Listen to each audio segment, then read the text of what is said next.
नमस्कार, मैं हूं पूजा। बिहार न्यूज में आपका स्वागत है। आज है 4 दिसंबर, दिन गुरुवार। खबरों की ओर बढ़ने से पहले एक नजर आज की सुर्खियों पर। बिहार के लिए वित्त विभाग ने 91,000 करोड़ का अनुपूरक बजट किया पेश। शिक्षा और रोजगार पर दिया गया जोर। वृद्धजन पेंशन योजना के लिए आवंटित किए गए 1885 करोड़। पशुजन्य उत्पादों में बिहार ने बनाई बढ़त। राष्ट्रीय औसत की तुलना में बिहार की वृद्धि रही बेहतर। प्रति व्यक्ति उपलब्धता में भी हुई बढ़ोतरी। रेलवे स्टेशनों पर अब लगेज जांच होगी सख्त। मार्च तक ये प्रक्रिया होगी शुरू। स्टेशनों पर लगाई जाएंगी इलेक्ट्रॉनिक लगेज मशीनें। ई अटेंडेंस गड़बड़ी पर अब शिक्षक होंगे बर्खास्त। प्रधानाध्यापक की नौकरी पर भी मंडरा सकता है खतरा। बिना अनुमति अनुपस्थित रहने पर कटेगा वेतन। बिहार में 19 नए केंद्रीय विद्यालयों की स्थापना को मिली मंजूरी। कुल विद्यालयों की संख्या हुई 72। 16 जिलों में खोले जाएंगे ये स्कूल। बिहार में 19 दिसंबर से होगा मौसम में बदलाव। 15 दिसंबर तक नहीं पड़ेगी कड़ाके की ठंड। अगले 4 से 5 दिनों तक मौसम रहेगा स्थिर। साउथ अफ्रीका ने भारत में मैच जीतकर रचा इतिहास। मार्करम के शतक ने दिलाई अफ्रीका को जीत। भारत का बड़ा स्कोर रहा बेअसर। चलिए अब बढ़ते अब तक की 25 बड़ी खबरों की ओर विस्तार से। एसबीआई में 996 पदों पर भर्तियां हुई शुरू। स्टेट बैंक ऑफ इंडिया ने मैनेजर, डिप्टी मैनेजर और अन्य पदों के लिए भर्तियां निकाली है। कुल 996 पदों में वीपी हेल्थ के लिए 506, एवीपी हेल्थ के लिए 206 और कस्टमर रिलेशनशिप एग्जीक्यूटिव के लिए 284 पद शामिल है।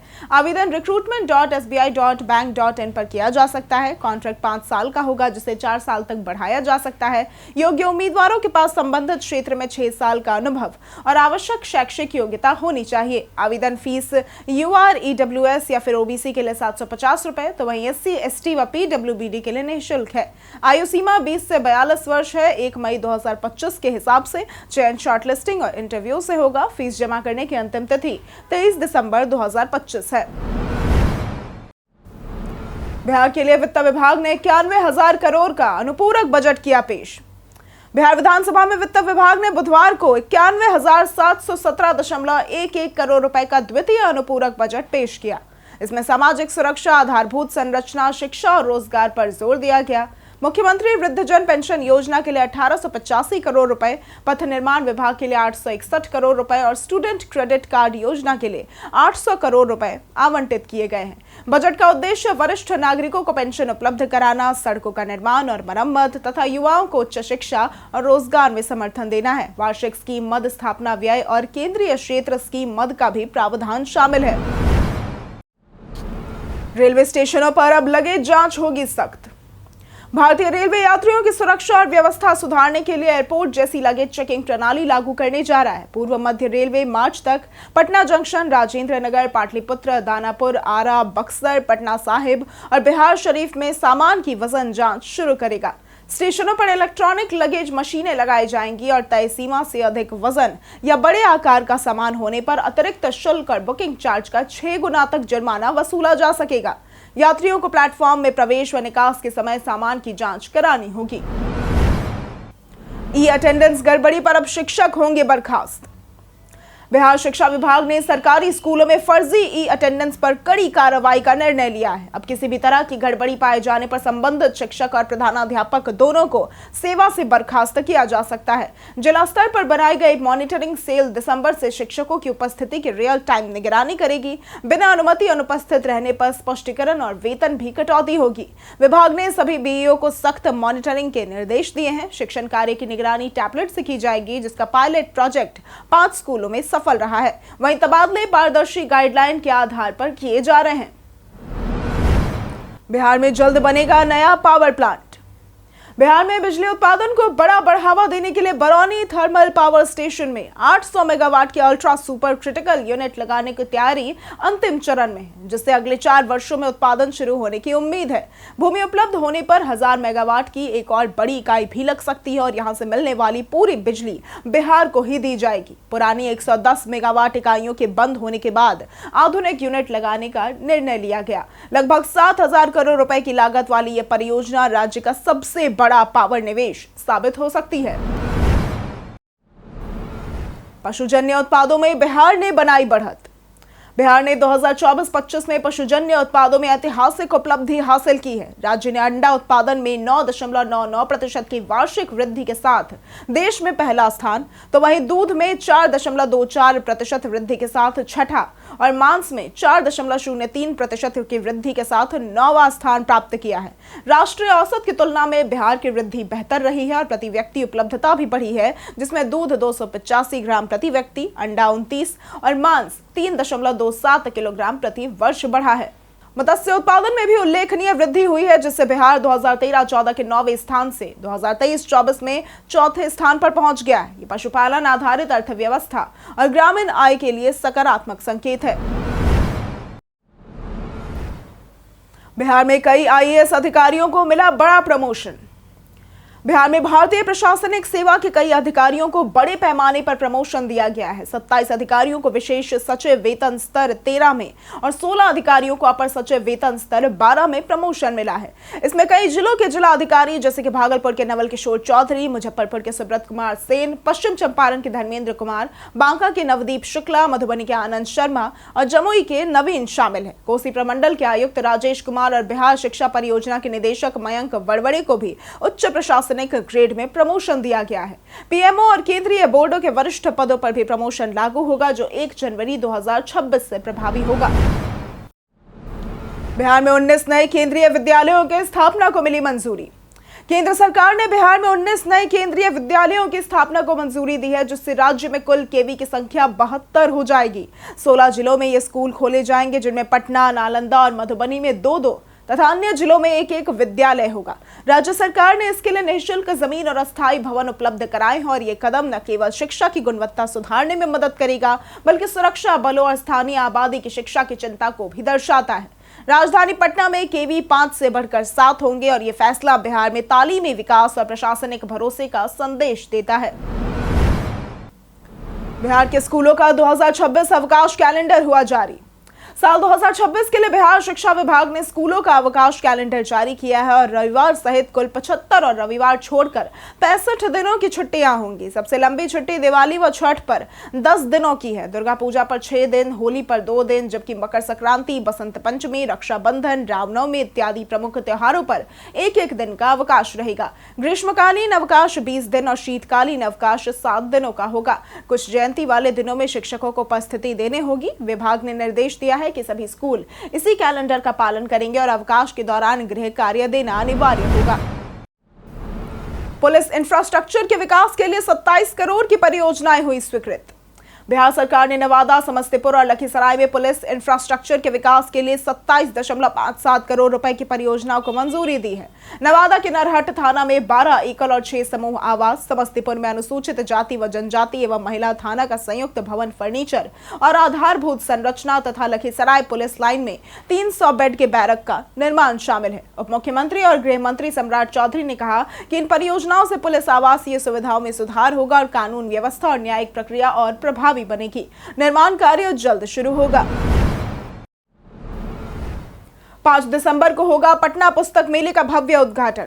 बिहार में 41वें पटना पुस्तक मेला का उद्घाटन 5 दिसंबर को गांधी मैदान में होगा, जिसमें मुख्यमंत्री नीतीश कुमार और उप मुख्यमंत्री सम्राट चौधरी शामिल होंगे। यह मेला 5 से 16 दिसंबर तक चलेगा और मेले में दुनिया के सबसे महंगे ग्रंथ मैं की प्रदर्शनी, कथाकार अवधेश प्रीत और शायर कासिम खुर्शीद को समर्पित क्षेत्र, 300 से अधिक नए कार्यक्रम, राष्ट्रीय मुशायरा, कवि सम्मेलन, स्वास्थ्य संवाद और सिनेमा फेस्टिवल होंगे। 200 स्टॉल में प्रमुख प्रकाशक शामिल हैं। बच्चों और छात्रों के लिए विशेष प्रवेश व्यवस्था, गतिविधि क्षेत्र और भवन भारतीय ऋषियों आचार्यों के नाम पर है। बिहार के छात्रों को एयर इंडिया ने दी छूट। एयर इंडिया ने बिहार के छात्रों के लिए विशेष पहल की है। अब अपार कार्ड वाले 12 से 30 साल के छात्रों को घरेलू उड़ानों पर 10% की छूट मिलेगी और इसके साथ ही 10 किलो अतिरिक्त बैगेज और एक बार यात्रा तिथि निःशुल्क बदलने की सुविधा भी मिलेगी। ये पहल शिक्षा मंत्रालय और एयर इंडिया के समझौते के तहत की गई है। बिहार में लगभग 63 लाख छात्रों का अपार कार्ड बन चुका है, जिसे डिजी लॉकर से जोड़ा गया है। अपार कार्ड से छात्रों के सभी शैक्षणिक रिकॉर्ड एक जगह उपलब्ध होंगे और यात्रा, प्रवेश परीक्षा और सत्यापन प्रक्रिया आसान होगी। संचार साथी ऐप अब हुआ ऑप्शनल, सरकार ने लिया यू टर्न। 28 नवंबर को सरकार ने आदेश दिया कि भारत में बिकने वाले सभी स्मार्टफोन में संचार साथी ऐप प्री इंस्टॉल होगा, लेकिन विरोध के बाद इसे ऑप्शनल कर दिया गया। एप्पल ने इसे अपनाने से इनकार किया और बाद में सरकार ने इसे अनिवार्य करने की शर्त हटा दी। ऐप की लोकप्रियता बढ़कर 1.4 करोड़ डाउनलोड हो गई है और रोजाना करीब 2000 साइबर फ्रॉड केस रिपोर्ट हो रहे हैं। लंबे समय तक चलने वाले डिवाइस में रैम में टेम्पररी फाइलें और बैकग्राउंड टास्क जमा हो जाते हैं, जिन्हें रीस्टार्ट से साफ किया जा सकता है। विशेषज्ञ हफ्ते में एक बार फोन और 3 से 4 दिन में लैपटॉप रीस्टार्ट करने की सलाह देते हैं और इससे डिवाइस तेज, सुरक्षित, स्मूथ और बैटरी बैकअप बेहतर रहती है। पंचायती राज सचिव ने की विभागीय योजनाओं की समीक्षा। पंचायती राज सचिव मनोज कुमार ने विभागीय योजनाओं की प्रगति की समीक्षा की। उन्होंने धीमी प्रगति के लिए जिम्मेदार पदाधिकारियों की जवाबदेही तय करने और स्पष्टीकरण मांगने का निर्देश दिया। ग्राम पंचायतों को 14 दिन में पंचायत भवनों के प्रशासनिक स्वीकृति देने और अवरोध होने पर विभाग को सूचित करने को कहा गया।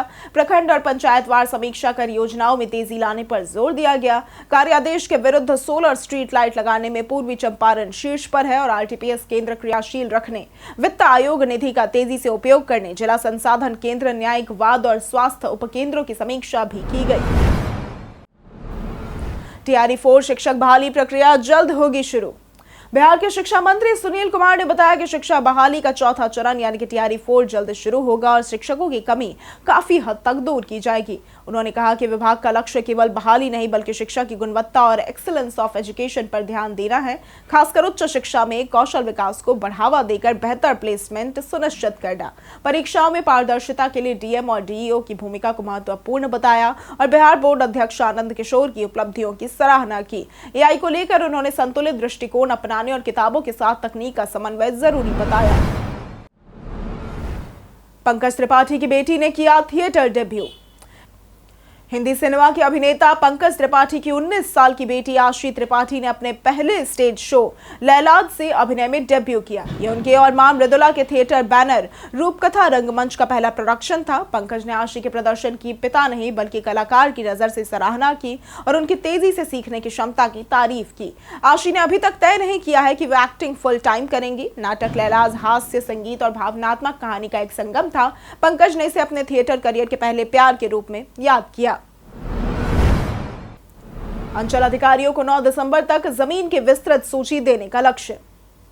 पटना के डीएम डॉक्टर त्यागराजन एसएम ने राजस्व कार्यों की समीक्षा बैठक में सभी 26 अंचल अधिकारियों को 9 दिसंबर तक सरकारी जमीन की विस्तृत सूची तैयार करने का निर्देश दिया, जिसके आधार पर लैंड बैंक बनाया जाएगा और अतिक्रमण हटाने की कार्रवाई होगी। उन्होंने ऑनलाइन दाखिल खारिज, परिमार्जन प्लस, ई मापी और अभियान बसेरा जैसी सेवाओं के लंबित मामलों को जल्द निपटाने का आदेश दिया। लोक शिकायत निवारण से जुड़े मामलों की जांच 1 सप्ताह में पूरी कर रिपोर्ट देने को कहा और लापरवाही पर सख्ती की चेतावनी दी। बैठक में भूमि सुधार उप समाहर्ता और सभी सीईओ भी जुड़े थे। बिहार में 19 दिसंबर से होगा मौसम में बदलाव। इस बार बिहार में 15 दिसंबर तक कड़ाके की ठंड नहीं पड़ेगी। अधिकतम तापमान 22 से 24 डिग्री सेल्सियस के बीच रहने की संभावना है। 19 दिसंबर से मौसम में बदलाव के साथ ठंड बढ़ सकती है। न्यूनतम तापमान 10 डिग्री सेल्सियस के नीचे जाने पर ठिठुरन महसूस होगी। अधिकांश जिलों में न्यूनतम तापमान 10 से 12 डिग्री सेल्सियस के बीच रहेगा और नवंबर में औसत वर्षा सामान्य से अधिक रही और पश्चिमी विक्षोभ कमजोर होने से सर्दी कम रही। सुबह व शाम हल्की ठंड व कोहरा रहेगा। पटना व गया, जी, भागलपुर, मुजफ्फरपुर में अधिकतम तापमान 25 से 26 डिग्री सेल्सियस और न्यूनतम 12 से 14 डिग्री सेल्सियस दर्ज किया गया। मौसम अगले 4 से 5 दिनों तक स्थिर रहेगा। ओवरब्रिज के नीचे अवैध शराब फैक्ट्री का हुआ खुलासा। शहर में अतिक्रमण हटाओ अभियान के दौरान लोहिया नगर ओवरब्रिज के नीचे अवैध महुआ शराब का बड़ा जखीरा पकड़ा गया, जिससे प्रशासन में हड़कंप मच गया। झोपड़ियों और अवैध निर्माणों में वर्षों से चल रही शराब निर्माण फैक्ट्रियों का भंडाफोड़, जहां करीब 50 लाख रुपए से भी अधिक की शराब बरामद हुई। पुलिस और प्रशासन की नाक के नीचे चल रहे इस अवैध धंधे ने व्यवस्था पर सवाल खड़े किए हैं। भारी पुलिस बल की मौजूदगी में लगातार छापेमारी हो रही है और लगभग हर घर से शराब या फिर उसका सामान मिल रहा है। शराब माफियाओं में दहशत फैल गई है। उप मुख्यमंत्री ने अतिक्रमण रोकने के लिए कार्रवाई के दिए निर्देश। उप मुख्यमंत्री और राजस्व एवं भूमि सुधार मंत्री विजय कुमार सिन्हा ने लगातार दूसरे दिन विभागीय कार्यों की समीक्षा की।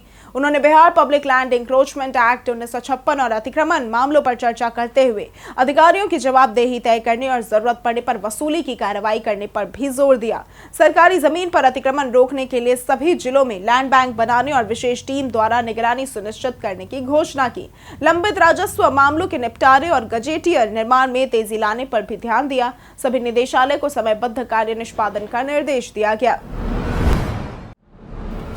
बिहार विधान परिषद चुनाव की तैयारियां हुई तेज। बिहार में 18वीं विधानसभा गठन के बाद अब विधान परिषद के 8 स्नातक और शिक्षक निर्वाचन क्षेत्रों में चुनाव की तैयारियां तेज हो गई है। पटना, दरभंगा, तिरहुत, कोसी और सारण के स्नातक एवं शिक्षक क्षेत्र में जल्द ही चुनाव के लिए तैयार है। राजनीतिक दल संभावित उम्मीदवारों पर सक्रिय है और मतदाता सूची निर्माण, मतदान कर्मी प्रशिक्षण जैसी तकनीकी तैयारियां चल रही हैं। 25 नवंबर से 10 दिसंबर तक नए मतदाता फॉर्म 18 जमा कर सकते हैं। स्नातक क्षेत्र के लिए 2022 तक स्नातक डिग्री आवश्यक है। शिक्षक क्षेत्र में 3 वर्ष का अनुभव और सरकार स्वीकृत संस्थान में कार्यरत होना जरूरी है। तेजस्वी विधानसभा तो राबड़ी देवी बनी विधान परिषद की नेता प्रतिपक्ष। राजद विधायक दल के नेता तेजस्वी यादव को बिहार विधानसभा में नेता प्रतिपक्ष का दर्जा दिया गया है, जबकि विधान परिषद में पूर्व मुख्यमंत्री राबड़ी देवी नेता प्रतिपक्ष बनी है। दोनों पहले भी नेता प्रतिपक्ष रह चुके हैं और महागठबंधन ने तेजस्वी को विधायक दल का नेता चुना था और विधानसभा अध्यक्ष प्रेम कुमार तथा विधान परिषद सभापति अवधेश नारायण सिंह ने उन्हें अपने अपने सदनों में नेता प्रतिपक्ष घोषित किया। 10% सीटों की आवश्यकता पूरी होने के कारण राजद के 25 सीटें ये पद उन्हें पुनः मिला। इस बार लालू परिवार से केवल तेजस्वी यादव विधानसभा में है और उनके भाई तेज प्रताप यादव चुनाव हार चुके हैं।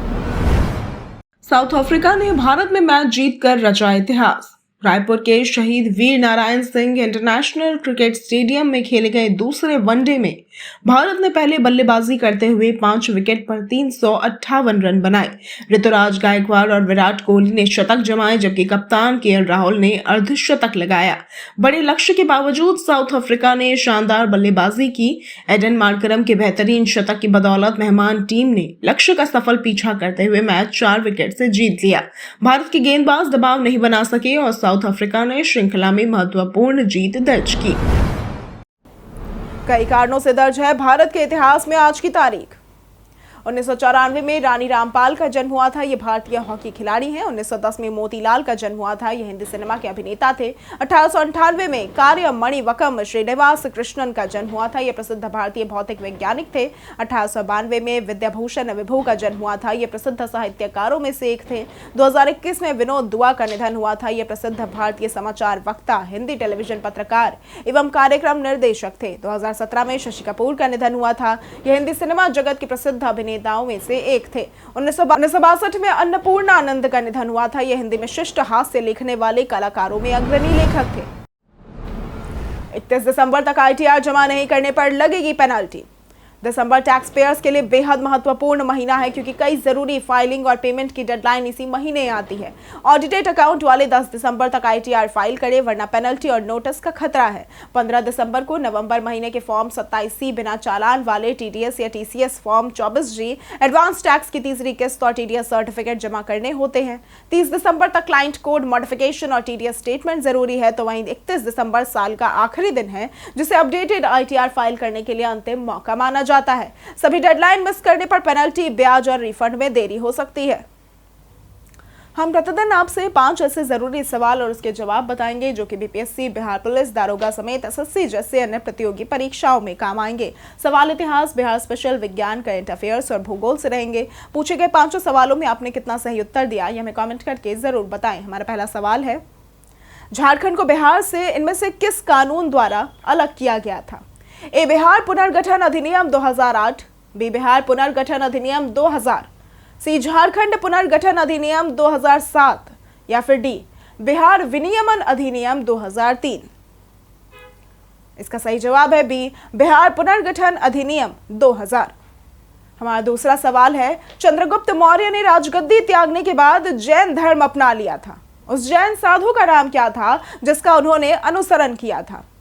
ए, निग्रोध, बी, भद्रबाहु, सी, महावीर या फिर डी, गौतम स्वामी। इसका सही जवाब है बी, भद्रबाहु।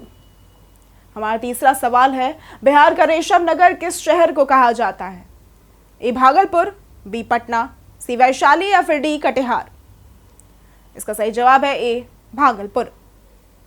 हमारा चौथा सवाल है, बिहार के किस जिले में साक्षरता दर सबसे कम है? ए सिवान, बी गयाजी, सी किशनगंज या फिर डी मधेपुरा? इसका सही जवाब है सी किशनगंज। हमारा पांचवा सवाल है, इनमें से कौन जैन तीर्थ क्षेत्र है? ए पटना, बी वाराणसी, सी चंपापुर या फिर डी बोध गया? इसका सही जवाब है सी चंपापुर। बीते दिन हमारे द्वारा पूछे गए सवाल का जवाब आप लोगों में से बहुत लोगों ने हमारे कमेंट सेक्शन में लिख कर दिया है। जिन्होंने हमारे द्वारा पूछे गए सवाल का जवाब दिया है उनके नाम है वीना कुमारी, विजय घायल, कृष्णा प्रसाद, लक्ष्मी मेहता, जितेंद्र ठाकुर, अशोक दास, ब्रजमोहन राय, कौशल कुमार, विकास तिवारी, करणजीत कुमार, मिथिलेश कुमार, नारायण राम, शिवशंकर कुमार, प्रिंस कुमार, पुरुषोत्तम कुमार, सूरज रॉय कुमार, विनीत भारती, नवीन कुमार, दयानंद सिंह, सुबोध कुमार, अर्जुन कुमार, अतीक खान, अंकित शर्मा, अजय कुमार, रणधीर कुमार, गुंजा कुमारी, पंचानन सिंह, सूरज रॉय कुमार, रवि मोहन वर्मा, रिंकी कुमारी, नरेंद्र कुमार, संजीव कुमार, मनोज दास और बबलू कुमार। इसी के साथ बढ़ते हैं आज के सवाल की ओर। आज का सवाल है, बिहार सरकार की कौन सी योजना आपको सबसे अच्छी लगती है? आप अपना जवाब हमें हमारे कमेंट सेक्शन में लिखकर जरूर बताएं। आज के लिए सिर्फ इतना ही। बिहार की तमाम खबरों के साथ बने रहने के लिए देखते रहें बिहारी न्यूज। और साथ ही अगर आप यूट्यूब चैनल पर देख रहे हैं तो चैनल को सब्सक्राइब करें, और अगर आप फेसबुक पेज पर देख रहे हैं तो लाइक और फॉलो जरूर करें।